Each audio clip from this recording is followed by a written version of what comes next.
Very good. So today is the 12th. Yeah. Okay. It seems like I was on the right track, but So we have f of x, which is negative 2x squared plus 4x minus 12. And here we are asked to find the difference quotient, right? I wrote solutions, I just didn't get the chance to post them. Here's how I would start. First, I will write the difference quotient is f of x plus h minus f of x divided by h. It is wise to remember this starting from now because you're going to use it almost every class in Calculus 1. So that's why I showed you what it means. That's why I presented that graph with the 2 points, x comma f of x and x plus h comma f of x plus h. Yeah.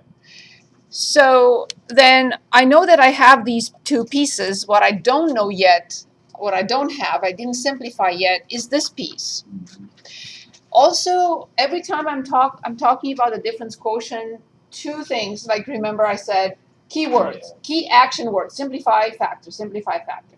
Two keywords have to come, or two ideas, key ideas have to come to our minds when we talk about the difference quotient. And here they are. Number one, terms from the top that do not have h must go away. It is possible that some terms with h go away, but that's not mandatory. What is mandatory is terms from the top without h must go away. The second very important thing that has to happen is this h in the denominator must go away with an h that I factor out from the numerator. If this does not go away, something is wrong. Also, the final simplified form may have h in it. That is okay. It will, actually. Okay, so these are the two things to remember. Should I repeat those, or is it clear now? Should I repeat them? very good. Okay, so now I have to find this piece. And I was surprised that few of you made a mistake on that. So when I determine f of x plus h, remember the function tells me this, right? So now this piece is x plus h, this piece is x plus h, and this piece is x plus h. But I cannot distribute like some of you did. You distributed -2 instead of squaring first and then distributing -2. So I'm hoping you're going to pay attention to that, right? So this is -2 and x plus h squared plus 4x plus h and minus 12. Is this okay? Okay. So now I have to, I'm sorry, Stephen, I have your work. Oh, Sorry about that. that's okay. Actually, I was copying from it. Okay. Not a mistake. So I have to copy -2. Any questions? Any questions? Lima, any questions? Okay, so in parentheses, x squared plus 2xh plus h squared plus 4x plus 4h and minus 12. This is our agreement or contract. You cannot forget this one. That's why I wanted to get it away from day one. Okay, is that clear? So now I distribute and I get -2x squared, -4xh, -2h squared plus 4x plus 4h and minus 12. You have to remember to distribute -2 to all three terms, not just one. It's okay. I can't. That's okay. But we learn, right? That's okay. So now I do have this piece as well, which is all this. All this will go in here. Is that okay? Well, I messed up somewhere. -2x squared minus 4xh minus 2h squared plus 4x plus 4h minus 12. Oh, okay, I see what it is. So now I can continue. I copy this. -2x squared minus 4xh minus 2h squared plus 4x plus 4h minus 12. I'm going to write the function with minus in front in a different color so you see it clearly. I have to distribute -1 to these three terms. So that's why I have positive 2x squared minus 4x plus 12 divided by h. And as promised, all terms without h must go away. And here they are, positive and negative, negative and positive, and positive and negative. There are 3 terms left. All have to have h in common because I have to pull it out. And then I have negative 4x, negative 2h, and plus 4. I write 1 and 1 by simplifying, top and bottom by h. In the simplified form, you can factor out negative 1. That was good. Some of you did that. There is no need, but it's fine. So you can write this. But you can also write this. Both are acceptable. Perfect answers in both cases. Any questions on this problem? You can factor out 2 also. You can if you want. Yes. No.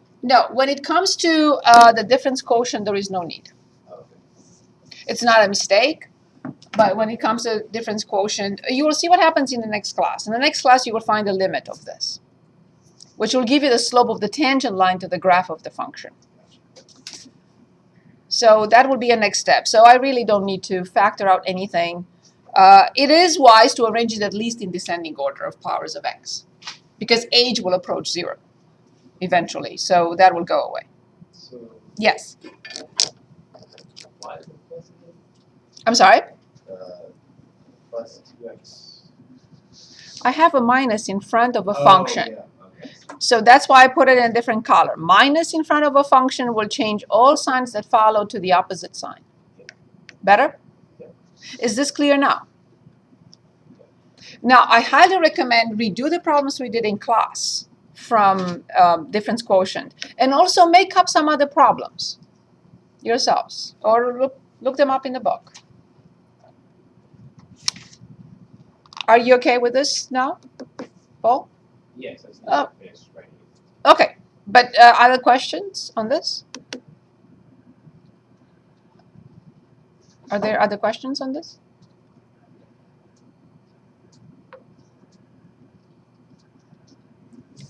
Students get to calculus and they say, oh, calculus easy, algebra difficult. But you can't learn calculus without algebra. You can't do anything. I have a question. Yes. So, did you cancel the h? There are 3 terms left, and I factor out h from all 3. They all have to have h in common. Otherwise, I will never be able to eliminate this h unless all terms that are left over have h in common. Okay. So I have to pull it out. Yep. Once I pull it out, I divide top and bottom by h. So it's 1 and 1, and this is what is left. Yep. With factored out negative 1 or without, it doesn't matter. We prefer this one, however. But this one is fine, and it's no mistake. Okay. Good. So I no longer have. Can I get anyone's so I can copy the second one. So the second one, we do the second one, right? Okay. So 2x cubed, 1 minus x to 1/2, 2x plus 1 to negative 2/3, minus x squared, 1 minus x to negative 1/2, and 2x plus 1 to 1/3. Thank you. How many terms we see here? The questions I'm asking are exactly the questions you should be asking when you work on this problem. There are exactly 2 terms. Good. Now let's look at those 2 terms. Do they have anything in common? Yes. How many factors do they have in common? 3. Yes, it's actually 4 because x and x, but you're right. The perfect answer is 3, of course. Okay, and what are they? X squared, 1 minus x, I'll come back in a second, and 2x plus 1, right? Good. Now we have to discuss exponents. For power 3 and power 2, of course, power 2 is the greatest common factor. Now for power 1/2 and power negative 1/2, which one is the greatest common factor? I mean, what power should it have? Right, very good. And now negative 2/3 and 1/3, which power will it have? Right. So everything is fine. We identify correctly the factors that get pulled out. We identified correctly the power that is needed, right? Like the simple example that I gave you some time ago, in which we always use the smallest exponent. Okay, perfect. Now I have to identify what is left. Yes? Why did you put -2 which makes 1? You're talking about this? Yeah. I have to choose the smallest of the two. Yeah. So what is left? So from 2x cubed, I removed an x squared. What is left? 2x, very good. I have 1 minus x to power 1/2, and I pull from that, I pull out a power -1/2. 1 minus x. Exactly, which means power 1. Yes. Do we agree with this? Yes? Okay, now I'm here. I have to copy the sign. I see x squared is out. I see 1 minus x to -1/2 is out. Now from power 1/3, I pull the -2/3. Indeed, but it's wise and safe to put it in parentheses. Why? Because of this. Otherwise, if this were positive, I would have not put 2x plus 1 in parentheses. It's not a mistake, but there is no need. Are you with me? Any questions on this?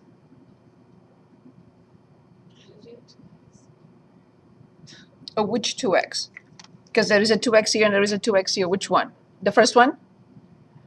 2x times x squared is 2x cubed. Is that okay? Anyone else? Okay, so now I have to combine like terms in here because I don't know what I have till I work on that portion. And these, this, and this, since they have negative exponents, they will go to the denominator. This is basically the first chapter in Calc 1. That's what it deals with. A lot of things like this. So this is 1/2, and this is 2x plus 1 to 2/3. Now, x squared cannot be moved because it has power 2, which is positive. Now, at the top, I have 2x minus 2x squared minus 2x and minus 1. Do we accept that? Yes. Yes. So now I see that these two go away. I do have two terms in parentheses, and it has a negative leading coefficient. It's wise to get into the habit of, not for this is a totally different situation, but for something like this, it's wise to remove the negative leading coefficient if possible. So then I have an x squared, I have a 2x squared plus 1, and the rest is 1 minus x to 1/2. I just copy them and 2/3. I'm not really in favor of writing 2/3 like this. I prefer this. So here I didn't have enough room. Be careful if you're comfortable with that slash like that, that's fine, but I think it's wise to put it as a fraction. There's no mistake, of course. It's up to you. Yes, please. Arvi? So when you moved it to the denominator, you got rid of the negatives in front? That's the negative in front. Yeah, like -1/2. You mean this one? No, You mean the no, power? Yeah, the power. But because of the rule, a to negative n is 1 over a to the nth power. So this is a notation that represents that. Why is the whole thing negative? Because the leading coefficient is negative. Any questions? Yes, If the leading coefficient is negative, do you have to factor out the negative? it is wise. Let me tell you why. Because in the next course, you're going to have to set this equal to 0. It's easier if you look at this and say, oh, that's always positive. I don't have to set that equal to 0. It's never going to be 0. So the only thing that can be 0 is this.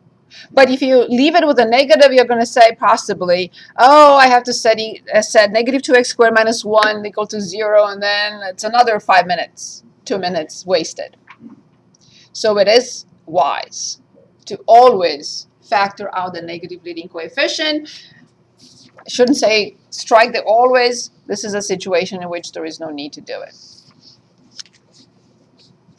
Very good. Anything else that you would like to go back to? Is there anything else?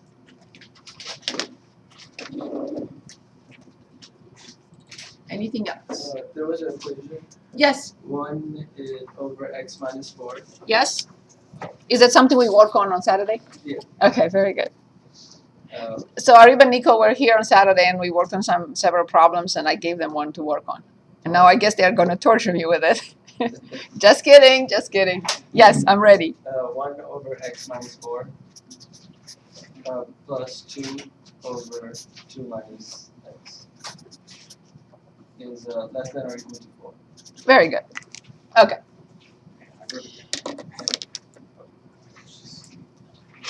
I wrote a different equation down. I don't have exactly what I wrote, so I don't know. Maybe he just made one up Yeah, no, to it's mess like- us up. Yeah, and I was like, oh my god, I was like, it's, No, maybe he's looking now. No, I thought you gave me a paper. No, I had the right equation. okay. Okay. Okay. So first of all, it's an inequality. Okay. And remember, in an inequality, we can never multiply both sides by x or something that has x in it. So this is not a simple situation. Okay. So first of all, the other key word that I should put in the list, not just factor simplify, but also it's very important to have everything in descending order of the powers of the variable. That's another habit that we should acquire. It's a very good habit.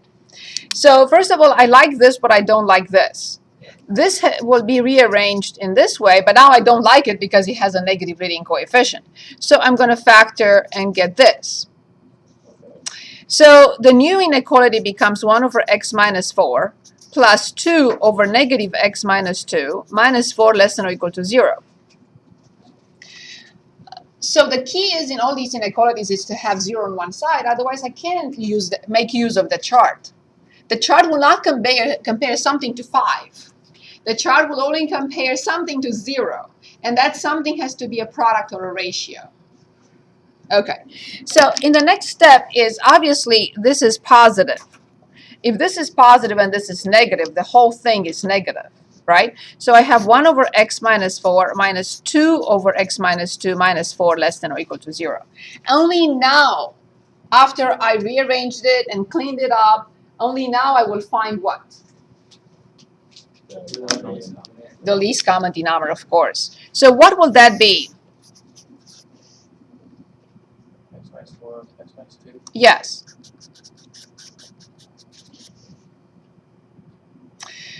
The adjustment for the first, the second, and the third. For the first. Right. For the second. And for the last one, that's more difficult because I have to multiply them. And I would multiply them and put them up here already multiplied. So it will be x squared minus 2x minus 4x and plus 8. Foil, right? Okay.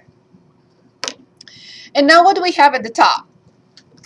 Now the top, because I just made it on the spot, made it up on the spot, it may not factor. So I apologize if it doesn't factor.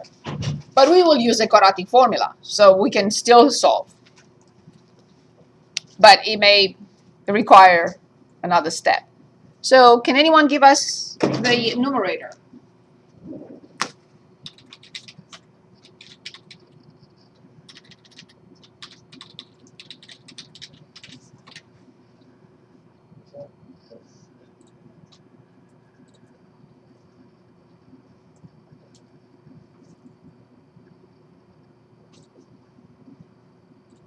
Can anyone give us the numerator? Not simplify, just the intermediate step. X minus 2. Very good. Minus x. Minus 2x Minus 2 plus 8. plus 8. Very good. Minus x squared. Minus 4x squared plus 24x minus 32. One more time, I have to multiply 1 by x minus 2, negative 2 by x minus 4, and negative 4 by this whole thing.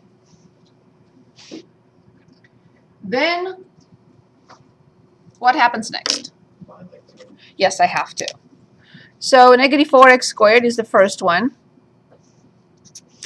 Then I have an x with a negative 2x and a positive 24x. So this will be a negative x, so that's positive 23x. And negative 32 with a positive 8, which is negative 24. X minus 4, x minus 2, less than or equal to 0. Is this okay so far? Acceptable? Yes. Okay. Now here's another perfect example in which I will refuse to solve anything with a negative leading coefficient like this. I will factor it out, put it in front, and then multiply both sides by it. I want it out of there. It complicates things. So I will factor a negative 1.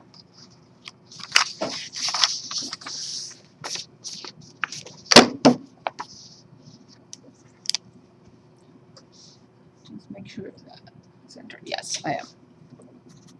So I have negative outside, 4x squared minus 23x plus 24 divided by x minus 4, x minus 2 less than or equal to 0.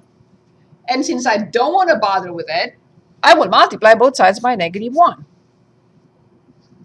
I can always do that. I can multiply by x or x minus 2 or x plus 4 in a inequality by negative 1. I can. So this is 4x squared minus 23x plus 24 divided by x minus 4, x minus 2. And now, exactly. Always remember, when we multiply both sides or divide both sides of an inequality by a negative number, we have to switch the inequality symbol. Now I need to try to find the solutions of this. Even if it's factorable, I will not waste my time factoring it because the numbers are large. So I will write the quadratic formula. So I will set this equal to 0 just because I need to use the quadratic formula. Anyone remembers the quadratic formula? Exactly. Very good. Very good. Awesome. Good. So now negative b will be 23 plus or minus the square root of 23 squared minus 4 times 24 over 2a, which is 8. And I'm happy because I think under the square root I have a negative number. And if that's the case, this is always positive. And there are no solutions, no real solutions. So I'm just going to look at the square root of 23 squared minus 16 times 24. It's positive. So I got 12.04. So I'm going to do this.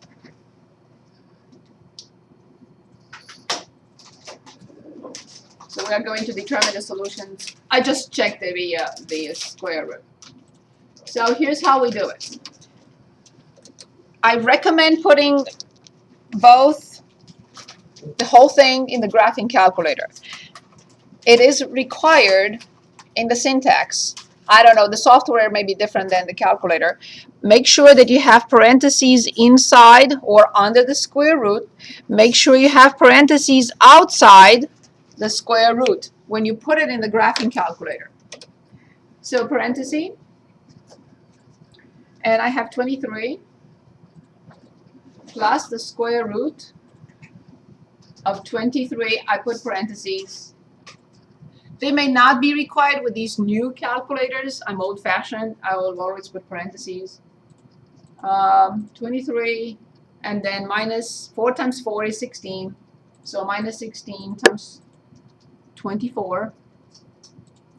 Close the parenthesis, go outside the square root, close the parenthesis again, and then divide by 8. Here's how I proceed to determine the second solution without having to type it in again. I go to second and the previous entry. Second and the previous entry. All I have to do is just overwrite this positive into a negative.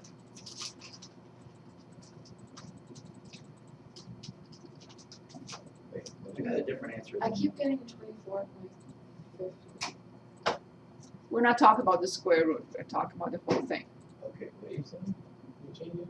Yeah. Oh, I the whole forgot thing, to I change. got 24.5. Yeah, I was answering and I forgot to change it. He was changing the plus to minus. Exactly. Good. So the solutions are 4.38.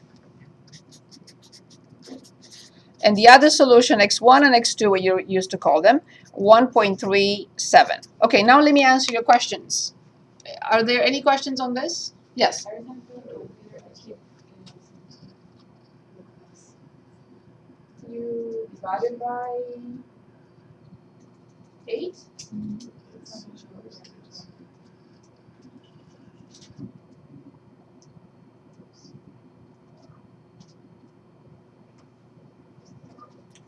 Okay, there we go.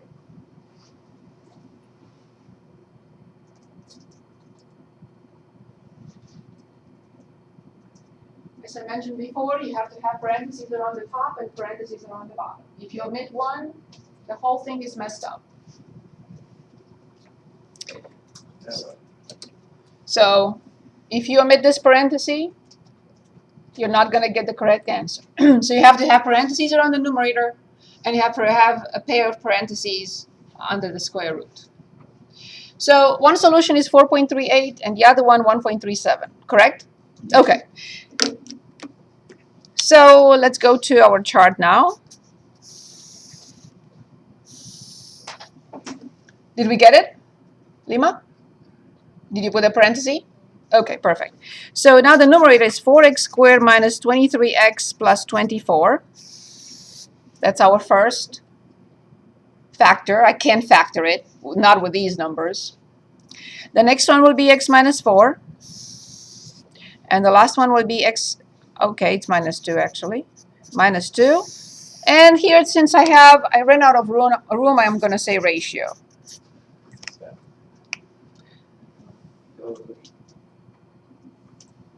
Is this okay? The ratio, you mean The whole thing. numerator. The whole thing. Absolutely everything together. Everything together as I have it in the inequality. What I'm really studying, I'm studying the whole thing. Good. So negative infinity to infinity. So I will have, for x equals 4, I have to have 4. For x minus 2, for x minus 4, I have 4. For x minus 2, I have 2. And for this one, I have these two. But they have to be arranged in ascending order from left to right. Which one will be first? Exactly, thank you. 1.37. It's an approximation, of course. Which one will be next? Awesome. Which one will be next? Exactly. And the last one? Yes, very good. Remember the zeros now. Before we do anything, we have to determine the zeros. Where are the zeros of this expression? Under and? Of course. Awesome. Where are the zeros for x minus 4? Yes, just 1 0 under x minus 4 and obviously under x minus 2. Now I have to analyze the ratio. When is the ratio 0? Exactly. Awesome. Which values? That's it. When is the ratio undefined? 2 and 4. Right. Awesome. Good. So now I have to be careful because this is not a straight line. These two are. What kind of slope do they have? So they look like this. So they have to come from which type of values? And they go to after they cross the x-axis. So negative, 0, positive. So I don't have to plug in numbers for this. You can. It's a waste of time. So here they are. But now for the other one, I have to be careful. Let's plug in a number. So where is 0? 0 will be the best, right? What type of number do I get when I plug in 0 in this expression? Right. Now, I know how this looks. If it's positive here, what should it be here? 0, negative. And here, And then positive 25. right, you can check. You can plug into 4 times 4 is 16. 16 plus 24. Minus. And this times 2 is negative 46. So 16 plus 24 is 40, but minus 46, obviously negative. And that's good enough. And then you can plug in 10 if you want outside, but we already know the answer. So that's how we analyze the quadratic. If you keep positive leading coefficients, you will never have this situation. You will never have to worry about it. So that's the habit that I keep talking about. Pull out the negative leading coefficient and get rid of it. Okay, so now we analyze this is a ratio or a product. I'm multiplying two negatives. Sign. Multiplying or dividing, it doesn't matter, 3 negatives. 2 negatives. 1 negative. And no negatives. As you see, I don't even look at the positives. The positives mean nothing. They will not change the sign of any expression.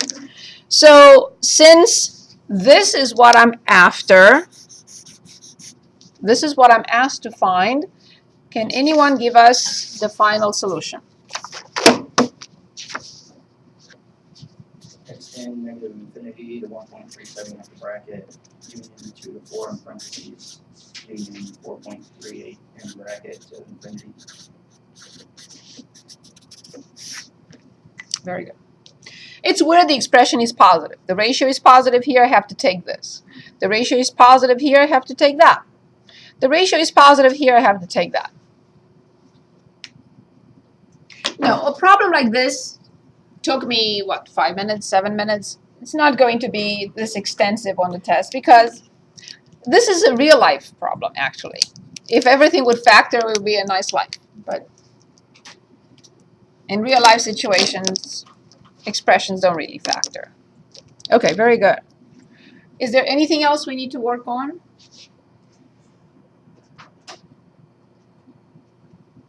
Is there anything else? Do you want to go over the other example we gave? Yes, I can. So let me quickly go over this for a moment. So here we looked at how to graph a piecewise defined function. After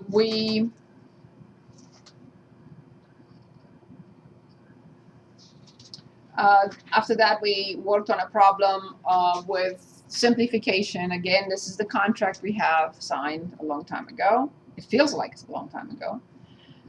So this is a similar situation. Because I just picked one, I just made one up on the spot. It wasn't very nice. It wasn't factorable at the top, but we still have ways of finding the solutions, right? Here, this was factorable. This expression at the top wasn't factorable, but we still have ways of finding the solutions. So this is pretty similar to what we just did. Then the average rate of change of a function. So this was the difference quotient, which is the same thing with the average rate of change of a function between 2 points. And we looked at a word problem. Then we looked at transformations, but before looking at transformations, we had to go through all simple base functions, because now we have to remember them. If I say the square root, you have to remember this. If I say the absolute value, you have to remember this. If I say x cubed, now you have to know this, right? If I say the cube root of x, you have to remember this, right? And so on and so forth. Without those basic functions, we are not able to use transformations. And also we looked at symmetric functions. A function doesn't have to be symmetric. It's nice if it is. And we identified them as being odd or even. And we said there are 2 different types. This is the relationship for an even function, and this is the relationship that has to be fulfilled if the function is odd. So we looked at a few examples, and then we classified the transformations in 3 different categories. Shifts, reflections, and stretching, shrinking.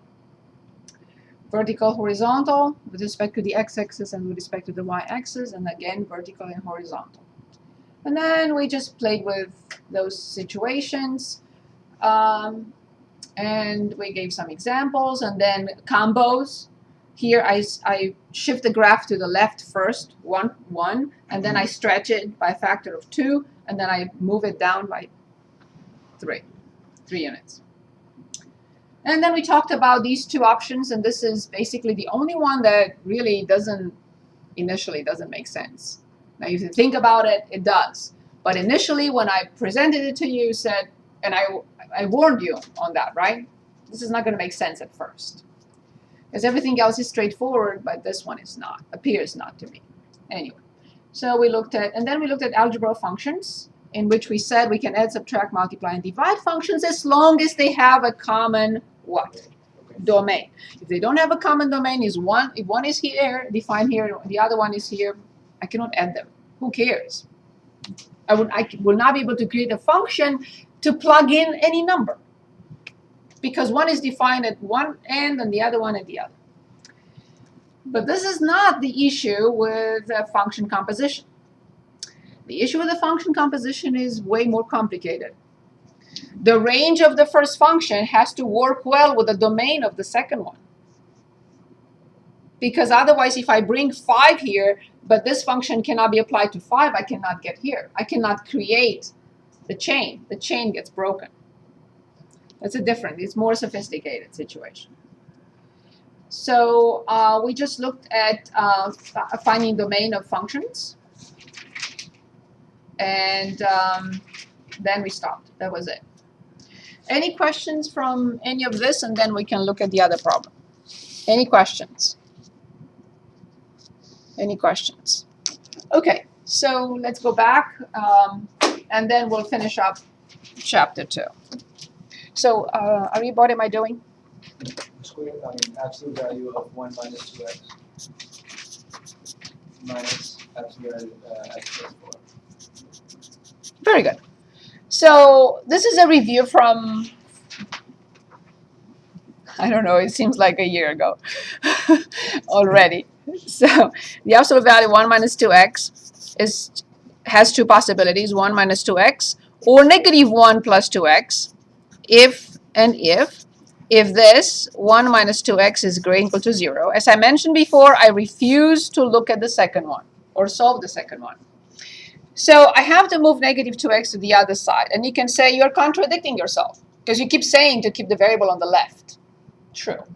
But in this particular case, I will move it here and divide by 2. So I know x is less than or equal to 1/2. Be very careful when the leading coefficient is negative. So this is x less than or equal to 1/2. Do not cross it out like that. I just didn't want to write it one more time. And of course, if this is less than or equal to 1/2, again, I refuse. I'm saying all these things to you because in the hope that you will remember, you know, she said not to determine that. It must be the other side, right? So if this is x less than or equal to 1/2, what should this one be? Right. It has to be the other one. And x plus 4 is much more user-friendly because the leading coefficient is positive. So I have x plus 4 for x greater or equal to negative 4, and I have negative x minus 4 for x less than negative 4.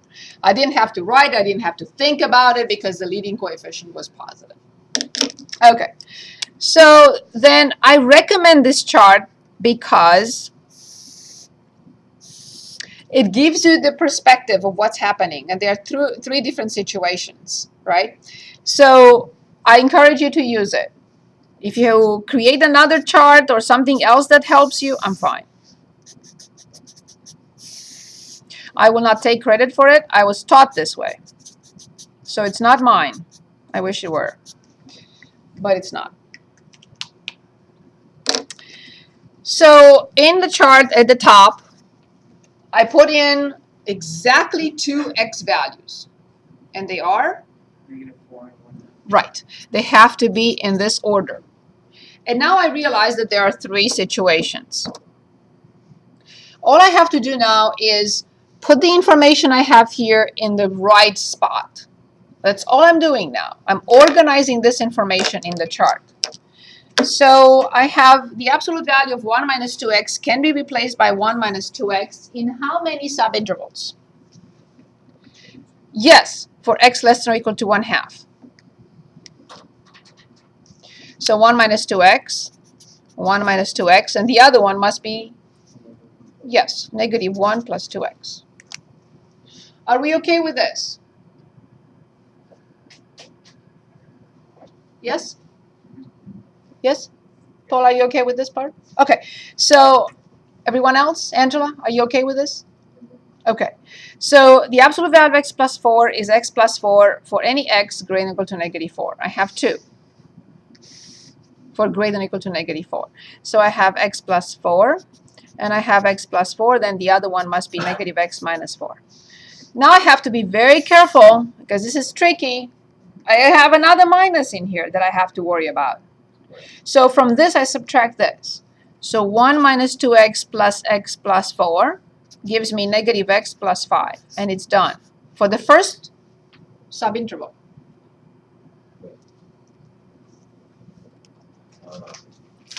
Then 1 minus 2x minus x minus 4, and I have negative 3x minus 3, and this is done for the second subinterval. Okay? And then I have negative 1 plus 2x minus x minus 4, and I'm done with x minus 5 for the third subinterval. Now this is good, but it's not good enough, right? I have to go back and present the final answer. So here's the final answer. 3 options. Negative x plus 5, negative 3x minus 3, and x minus 5. For the first subinterval, for the second, and for the third. Yes, Angela? Is there another way to solve this without doing that chart that you do? If you find one, please use it. I personally don't know one. But if you find something easier than this, I'm fine. Yes, please. How do you know?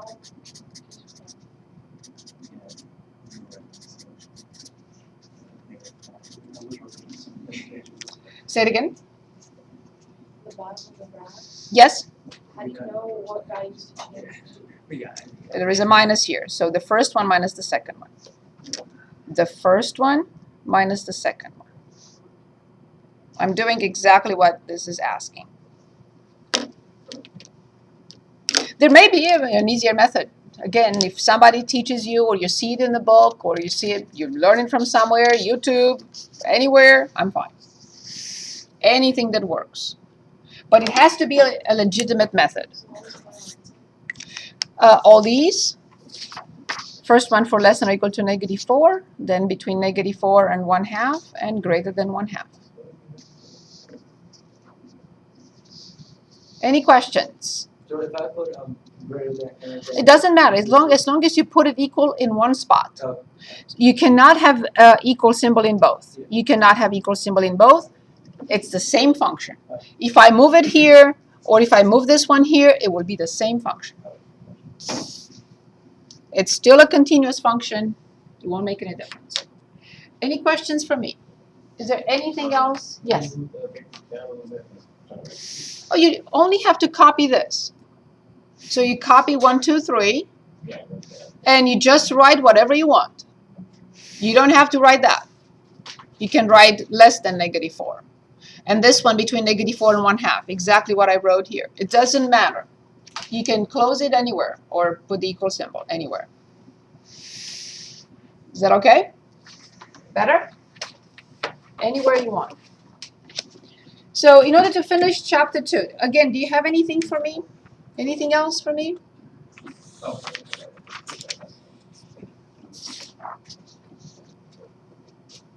Is it okay? Yep. Okay, perfect. So we have one more section to look at, and the modeling. Okay. Before we do that, I would like to look on page 197 and create a function composition and also decompose functions. We have not looked at an example of function composition. We looked at the graph, but I don't think that we created a function composition. So on page 197, let's say 37. Oh, 37 is probably something that you're doing anyway. So let me choose 42. So f of x equals 1 over the square root of x, and g of x equals x squared minus 4x. They are asking us a lot here. They're asking us to find f, g,